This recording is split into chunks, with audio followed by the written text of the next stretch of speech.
सारा हफ्ता मुझे मेरी बीवी बहुत प्यार देती, लेकिन मंगलवार की रात मुझे करीब भी ना आने देती और दूसरे कमरे में जाकर सो जाती। एक रात मुझसे बर्दाश्त न हुआ और मैं उस कमरे में चला गया। वहाँ देखा तो बीवी नहीं थी। जब एक पुराने स्टोर रूम के पास से गुजरा तो चीखों की आवाज़ आ रही थी। जब मैंने कमरा खोला तो मेरे होश उड़ गए। वहाँ तो मेरी बीवी। मैं अकेला बिस्तर पर करवट बदल रहा था और अब मुझे अपनी बीवी के बिना बिल्कुल नींद नहीं आ रही थी। मुझे अजीब सी बेचैनी का एहसास हो रहा था और इसलिए मैं अपनी बीवी के कमरे में चला गया ताकि उसे कमरे में वापस ले आऊं। मेरी बीवी हर मंगलवार की रात अलग कमरे में गुजारती थी। अब तक तो मैंने उस पर कोई ऐतराज़ नहीं किया था, लेकिन आज की रात मेरे जज़्बात मुझे इस बात की इजाज़त नहीं दे रहे थे कि मैं अपनी बीवी से दूरी बर्दाश्त कर सकूं। अपनी बीवी के कमरे में जाकर देखा तो वह वहां मौजूद नहीं थी। मैं हैरान था कि मेरी बीवी आधी रात को कहाँ जा सकती है। हमारा घर काफ़ी बड़ा था। मैं अपनी बीवी को ढूंढने लगा, वो मुझे कहीं ना मिली। जब मैं स्टोर रूम के आगे से गुजरा तो मुझे चीखों की आवाज़ सुनाई दी। मैंने परेशान होकर जैसे ही स्टोर रूम का दरवाज़ा खोला तो अंदर जो हो रहा था उसे देखकर मेरे कदमों तले ज़मीन निकल गई। मैं सोच भी नहीं सकता था कि मेरी बीवी मुझे इस हालत में स्टोर रूम में मिलेगी। हम दो भाई थे, हमारी एक छोटी बहन थी और हमारी एक बूढ़ी माँ थी। मेरी मम्मी बहुत दिन से बीमार थी, उन्हें कैंसर की बीमारी थी और उनकी लास्ट स्टेज चल रही थी और सारे घर का काम इधर उधर हो चुका था। हम दोनों लड़के थे, इसलिए घरदारी नहीं देख सकते थे। हमारी एक बहन थी, वह बहुत छोटी थी, उसे कुछ काम काज का पता नहीं था और मेरे पापा बचपन में ही जा चुके थे इस दुनिया को छोड़कर। जितना भी मुश्किल होता, हम दोनों भाई मम्मी और अपनी छोटी बहन का और घर का ख्याल रखते, लेकिन फिर भी औरत की कमी का एहसास होता। एक औरत जिस तरह घर संभाल सकती है, हम दो भाई मिलकर भी इस तरह घर नहीं संभाल पाते थे। एक दिन मम्मी की एक पुरानी सहेली हमारे घर आई तो उन्होंने मम्मी की हालत देखते हुए मेरी मम्मी को सलाह दी कि हम दोनों में से किसी एक भाई की शादी कर दें। उन्होंने माँ को अपने भाई की बेटी की तस्वीर भी दिखाई। वह बहुत ही खूबसूरत थी और वो अपनी भतीजी के लिए कोई लड़का देख रही थी। मम्मी को पहली ही नज़र में वो लड़की बहुत पसंद आ गई। मम्मी की सहेली उस लड़की की बहुत तारीफ़ कर रही थी कि उनकी भतीजी वीरा घर बहुत अच्छी तरह संभालती है और वो घर आराम से संभाल लेगी। मम्मी भी घर की तरफ से बहुत ज़्यादा फिक्रमंद थी, इसलिए उन्हें ये बात समझ आ गई कि अब उन्हें कोई बहू ले आनी चाहिए। मम्मी ने मेरे बड़े भाई को वीरा की तस्वीर दिखाकर कहा, तुम शादी कर लो, घर को संभालने वाली आ जाएगी कोई। अब मेरे बस की नहीं है। मुझे नहीं पता मैं कभी सोनिया को छोड़कर चली जाऊं, क्योंकि मम्मी भाई की वीरा से शादी करना चाहती थी तो भाई ने साफ मना कर दिया। उन्होंने कहा कि वह गरीब लड़की से शादी करेंगे, क्योंकि वो खुद भी बहुत अच्छे इंसान थे और वो शादी पर कोई दहेज भी नहीं लेना चाहते थे, बल्कि सब कुछ खुद ही सेट करना चाहते थे। इसलिए फ़िलहाल वो शादी करने के लिए राज़ी नहीं थे। मम्मी ने जब मुझे वीरा की तस्वीर दिखाई तो वीरा मुझे पहली ही नज़र में पसंद आ गई। बिल्कुल वैसी थी जैसी लड़कियां मुझे पसंद थी। भाई की तरह से मैं भी बहुत अच्छी नौकरी करता था, इसलिए मम्मी ने सोचा कि वह भाई की जगह मेरी शादी करवा दे। वीरा बहुत ही पढ़ी लिखी और अच्छे ख़ानदान से थी। उसके पिता का अपना कारोबार था और वह खुद ही बहुत सुलझी हुई लड़की थी। उनकी हालत हमसे बहुत अच्छी थी। जब मम्मी वीरा के घर रिश्ता लेकर गई तो मम्मी को लगा कि वीरा के घर वाले इस रिश्ते के लिए इनकार कर देंगे, लेकिन वीरा के घर वालों ने मेरी मम्मी को बहुत इज्जत दी और रिश्ता भी ले लिया। मुझे तो बहुत खुशी हुई। मैं तो सोचकर ही हैरान था कि उन्होंने एक गरीब लड़के का रिश्ता इतनी आसानी से कैसे जो भी हो, मुझे वह पहले से ही बहुत पसंद थी। हमारे घर की ये पहली खुशी थी। पापा के मरने के बाद तो हमने खुशियाँ मनाना ही छोड़ दिया था। मम्मी भी अपनी बीमारी को भूलकर शादी की तैयारियों में मग्न हो गई थी। बेटे के सिर पर सेहरा सजाने का अरमान उनकी आंखों में चमक रहा था। देखते ही देखते मेरी शादी का दिन आ गया। पता भी नहीं चला कब यह दिन आ गया। इतनी जल्दी आ गया था, सारी तैयारियों पता ही नहीं चला और मैंने सही मायनों में पहली बार वीरा को अपनी दुल्हन के रूप में देखा तो मैं उसे देखता ही रह गया। एकदम कोई आसमान की परी की तरह लग रही थी। जब मैं कमरे में गया तो उसका खूबसूरत चेहरा घूंघट डाले बैठी वीरा मेरा ही इंतजार कर रही थी। मैंने वीरा को शादी का गिफ्ट दिया और उसका खूबसूरत चेहरा देखने लगा। वो किसी हसीन मूरत जैसी थी। उसका चिकना सा जिस्म मेरे जज्बात को बेकाबू कर गया था। मैंने अचानक ही वीरा के हाथों को चूम लिया। वो खामोश सी घबराई हुई बैठी थी। मेरी इस हरकत पर खुद में सिमट गई थी। मुझे उसका शर्माना भी अच्छा लगा था। मैंने उसे अपनी बाहों में भर लिया और अपनी मोहब्बत उस पर लुटाने लगा।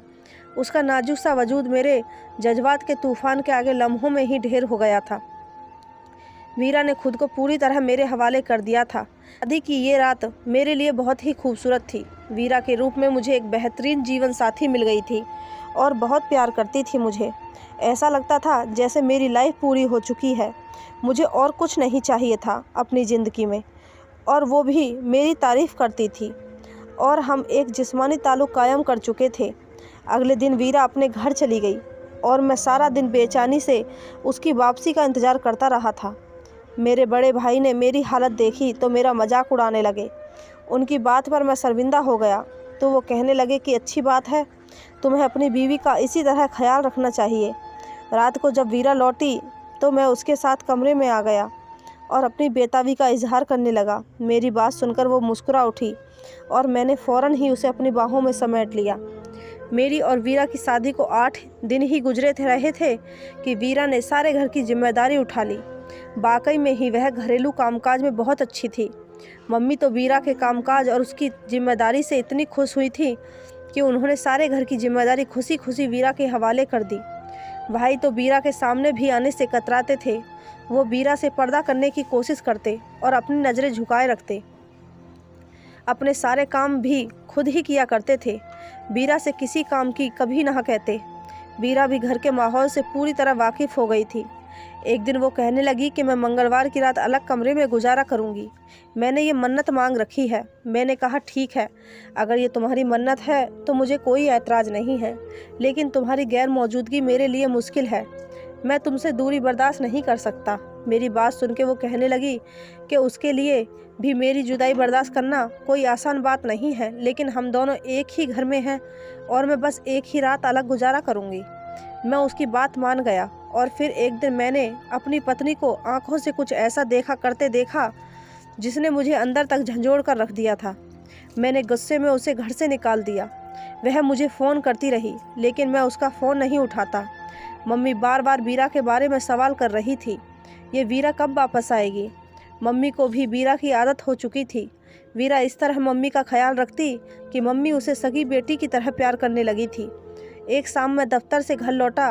कुछ देर बाद ही हमें खबर मिली कि मेरे भाई का एक्सीडेंट हो गया है। उस शाम मैं वीरा को तलाक देने के लिए उसके घर जाने वाला था, लेकिन भाई के एक्सीडेंट की सुनते ही मैं अस्पताल के लिए दौड़ पड़ा। भाई की हालत बहुत नाजुक थी। उनके जिस्म की सारी हड्डियां टूट गईं। कई घंटों के ऑपरेशन के बाद भाई की ज़िंदगी बच गई थी, लेकिन डॉक्टरों ने बताया कि वह ज़िंदगी भर बैठने के काबिल भी नहीं रहे। उनकी रीढ़ की हड्डी पूरी तरह टूट चुकी थी। भाई का एक पाँव भी बिल्कुल ख़त्म हो गया था। अपने भाई की ऐसी हालत देखकर मैं वीरा को पूरी तरह भूल गया और अपने भाई की देखभाल में लग गया। मम्मी भी भाई को लेकर बहुत परेशान थी। उनकी हालत बहुत ज़्यादा बिगड़ गई थी। मैं अकेला उन दोनों को बहुत मुश्किल से संभाल रहा था। न जाने किसकी गंदी नज़र हमारे घर की खुशियों को खा गई थी। जब भाई को 15 दिन बाद सही मायनों में होश आया और बात करने के लायक हुए तो जो कुछ उन्होंने मुझसे कहा, यह सुनकर मेरी जान निकल गई। भाई रोते हुए कह रहे थे कि वीरा की कोई गलती नहीं थी, उसने सब कुछ सच कहा है। वो वाकई उस लड़के से आखिरी मुलाकात करने गई थी, लेकिन भाई ने जानबूझकर कुछ ऐसे लम्हों की वीडियो बनाई थी कि जिन्हें वो उसके खिलाफ इस्तेमाल कर सकते थे। मैं तो अपने भाई की ये बात सुनकर चौंक ही गया। मैंने ऐसा कभी भी नहीं सोचा था कि मेरे भाई मेरे साथ ऐसा भी कुछ कर सकते हैं, और उनकी वजह से मैंने अपनी बीवी की भी ना सुनी थी। काश मैं अपनी बीवी पर थोड़ा विश्वास दिखाता तो आज ये दिन नहीं आता। जब हमने भाई को बोला कि आप शादी कर लीजिए तो भाई ने शादी करने से भी साफ साफ मना कर दिया था। फिर आखिर भाई ने ऐसा क्यों किया मेरे साथ? वीरा बहुत शरीफ और सुशील लड़की थी। जब उसे इस बात का पता चला कि भाई के पास उसकी वीडियो है जिसके ज़रिए वो उसका मुझसे रिश्ता भी ख़त्म करवा सकते हैं, तो उसने भाई से मिन्नतें की कि वो ऐसा ना करें। भाई अच्छे से जानते थे कि वो मेरे बगैर नहीं रह सकती, इसलिए भाई ने उस बात का पूरी तरह फ़ायदा उठाया और उसे मजबूर कर दिया कि वो हर हफ्ते एक रात भाई के साथ गुजारेगी। पहली बार तो वीरा ने इनकार कर दिया, लेकिन जब भाई ने उसे वीडियो को लेकर ब्लैकमेल किया तो वो मजबूर हो गई। भाई कहने लगे कि हर हफ्ते वो उसके साथ ज़बरदस्ती गलत रिश्ता बनाते रहे और वीरा इसी तरह चीखती चिल्लाती रहती। वो ये सब करके बहुत ज़्यादा परेशान थी। वो मुझे धोखा नहीं देना चाहती थी। उस रात भी वीरा खुद को बचाने के लिए शोर कर रही थी और इंतज़ार कर रही थी कि मैं उसे बख्श दूं। भाई रोते हुए कह रहे थे कि उन्होंने एक बेगुनाह को बर्बाद किया है, इसलिए भगवान ने उन्हें ऐसी सज़ा दी है। मैं भाई की बात सुनकर सदमे में पड़ गया था। वो इतना कैसे गिर सकता था कि मेरी ही बीवी के साथ गलत कर सकता था। भाई कहने लगा कि जब वीरा शादी होकर घर आई तो भाई की नज़र खुद पे खुद उसके बदन से हट नहीं पा रही थी। वीरा की खूबसूरती ने उन्हें बेकाबू कर दिया था, लेकिन वह फिर भी नज़रें झुकाए रखते थे। उन्हें जब मौका मिला कि वो वीरा का इस्तेमाल कर सकें तो उन्होंने इस मौके का पूरा फ़ायदा उठाया। वो भूल गए थे कि एक आंख ऐसी भी है जो उनके गुनाह को देख रही थी। मैं हॉस्पिटल से निकलकर वीरा के घर की तरफ जाने लगा। मुझे वीरा को अपनी ज़िंदगी में वापस लाना था और उससे माफ़ी मांगनी थी। मैंने सोच लिया था कि मैं वीरा के कदमों में गिरकर उससे अपने भाई के लिए भी माफ़ी मांगूंगा और वह मुझे माफ़ भी कर देगी, क्योंकि वह बहुत ही अच्छी लड़की है और मुझसे बहुत प्यार भी करती है। लेकिन मैंने उसके साथ बहुत ही गलत किया था और इस बात का एहसास मुझे अच्छे से था, क्योंकि मेरे भाई को भगवान ने इतनी बड़ी सज़ा दी थी कि हम इंसान सोच भी नहीं सकते थे। अपने भाई की ऐसी हालत देखकर मैं भी उन्हें माफ़ कर चुका था। मुझे यकीन था कि वीरा मुझसे इतना प्यार ज़रूर करती है कि वो मुझे और मेरे भाई को माफ़ कर देगी, मुझे दोबारा से अपना लेगी। भगवान की लाठी में आवाज़ नहीं होती है और जब ये इंसान पर पड़ती है इंसान बर्दाश्त भी नहीं कर पाता। जब मैंने जाकर वीरा से माफ़ी मांगी तो वीरा ने पहले तो मुझे गुस्सा दिखाया, फिर मुझे माफ़ कर दिया और मेरे साथ आने को तैयार भी हो गई। मैं वीरा को लेकर घर आ गया। यह देखकर मेरी मम्मी बहुत खुश हुई और उधर मैं भाई को भी घर लेकर आ गया था। अब भाई वीरा का सामना नहीं कर पाते थे क्योंकि वह बहुत ही शर्मिंदा हो चुके थे और हमारी छोटी बहन की हमने शादी कर दी थी। मेरी शादी को 3 साल बीत चुके हैं। मेरे 2 बच्चे हैं और आज मैं अपनी ज़िंदगी में बहुत खुश हूँ। तो दोस्तों, आपको ये कहानी कैसी लगी कमेंट करके हमें ज़रूर बताएं और कहानी अच्छी लगी हो तो चैनल को सब्सक्राइब, वीडियो को एक लाइक ज़रूर करें। धन्यवाद दोस्तों।